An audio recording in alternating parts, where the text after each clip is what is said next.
Hi guys, இன்னைக்கு நம்ம movie ரிவ்யூவில் கார்டு ரிவெஞ்ச் ஃபார் லவ் படத்துடைய ரிவ்யூ தான் பார்க்க போகிறோம். இந்த படம் இப்போ அமேசான் பிரைமில் அவைலபிளாக இருக்குது. மறக்காம செக் பண்ணி பாருங்கள். இது ஒரு சஸ்பென்ஸ் ஹாரர் த்ரில்லர் மூவியாக வெளிவந்திருக்கு. இப்போ இந்த படத்துடைய கதையை பார்த்தரலாம். இந்த படத்துடைய ஹீரோ ஆஸ்திரேலியாவில் இருக்கிற ஒரு சிட்டியில் இருக்கார். இவர் ஒரு போலீஸ் ஆஃபீஸர். நைட் டைம் அப்படியே ரோந்து பணிக்காக அப்படியே ரோட்டில் போயிட்டுருக்காரு. அங்கே பார்த்த ஒரு இடத்துல ஒரு பாலடைஞ்ச ஒரு கட்டடம் ஒன்று இருக்குது. அந்த கட்டடத்தில் வித்தியாசமான ஒரு சவுண்டெல்லாம் வருது. உடனே அங்கே போய் பார்க்குறாரு. உடனே அவருடைய ஃப்ரெண்டு டாக்டர் ஒருத்தர் இருப்பார். அவருக்கு ஃபோன் பண்ணி இவங்க 2 பேரும் சேர்ந்து அந்த கட்டடத்துக்கு போய் பார்ப்பாங்க. அங்கே போய் பார்த்தா உள்ளே எல்லாம் அமானுஷமாக இருக்குது. எலும்புக்கூடு, லேபு அப்படின்ட்டு நிறைய விஷயங்கள் இருக்குது. இப்போ அந்த சுச்சுவேஷனில் ஒரு பேய் அவருடைய ஃப்ரெண்டு டாக்டர் பிடிச்சிரும்.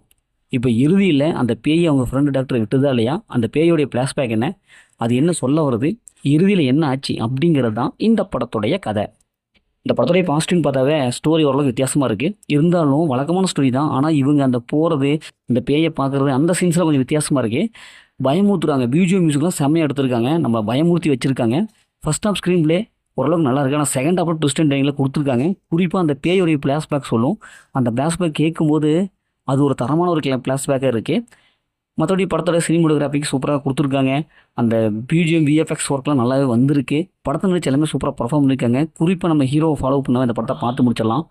படத்தில் செகண்ட் ஆஃப் ட்விஸ்ட் அண்ட் டர்னிங்லாம் நல்லாவே வந்திருக்கும். அதெல்லாம் செம்மையாக எடுபட்டுருக்கு. இந்த படத்தில் ஹீரோயினுடைய கெமிஸ்ட்ரி நல்லாவே ஒர்க் அவுட் ஆகிருக்கு. ஒரு சில கேரக்டர்கள் நல்லா மர்மமான முறையில் எழுதியிருப்பாங்க. அதுவே நல்லா வந்திருக்கு. கிளைமேக்ஸ் நல்லா ஒரு ட்விஸ்ட்டாக முடிச்சிருக்காங்க. அது செகண்ட் ஹாஃப்லாம் அந்த மிடில் சீன்ஸில் நல்லாவே இருக்குது. படத்துடைய ஃபைட் சீக்வன்ஸ் ஓரளவு நல்லாவே இருக்குது. ஃபைட்லாம் வரும், அதெல்லாம் ரசிக்கிற மாதிரி இருக்குது.